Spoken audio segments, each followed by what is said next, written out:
विवाह भोजी रे मांस देलेनी बोली रागरे गाड़ी चलीदेले दुई युवक।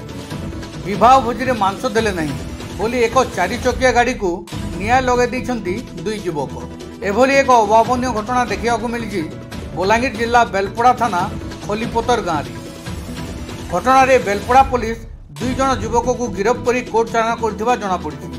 युवक 2 जन हेले खलीपोतर गाँव आदर्श पंडा और दीपक बंदुला।